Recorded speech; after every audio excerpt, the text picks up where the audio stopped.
And I know that I sound crazy now, even talking about a $10,000 XR. People are like, get out of here, dude. Like 10 to 13 bucks is the top on this cycle. Just stop talking about these crazy numbers. But in reality, if you look at the global macroeconomics and you look at the value proposition for the network itself, I'm highly confident that it will achieve those numbers. And it is because, if you looked at the market cap at that point, it would seem incomprehensible to most people to have quadrillions or septillions of dollars on chain.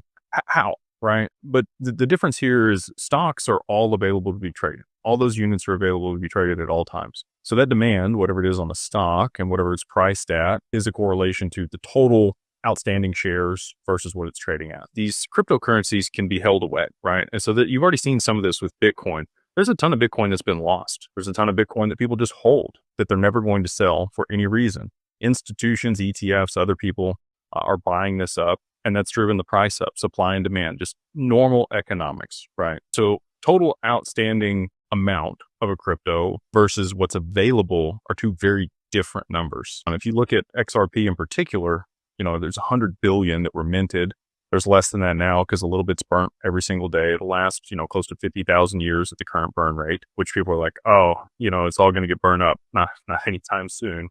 That's why they made 100 billion of them. But the total available supply across exchanges, if you were even just to look at the wallets, is somewhere around 9 billion. So 1/10 of the supply. And then that's not actually what's available to be purchased. The exchanges have an accounting overlay across all the wallets that they hold that allows, certain portions of that to be tradable and what's held by retail. So in my estimation, based on, years of study, I think there's around 2 billion XRP currently on the market available for trade between the exchanges and retail. So 2% of the total supply. So now if you're talking about $5 trillion a day for Swift volume to move through the asset, what's available to actually move that? Not a whole lot. Now that's where you're getting these crazy moves to the upside. And that has to, there has to be liquidity driven into the asset, but those trading volumes will be what sustains it at those high levels.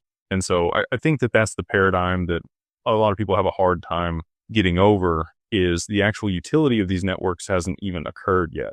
All of this is speculative, but they need to be, again, like I mentioned earlier, once they drive the liquidity into these networks and issue stable coins and there's volume, then they'll be able to use it in the capacity that a lot of the people that are invested here are hopeful for. That's how I think we can get to these crazy high valuations, is again, just traditional supply and demand, but a much smaller supply than people think is available is what's available. And then I think that the demand for these assets, when there actually is utility, will be astronomical.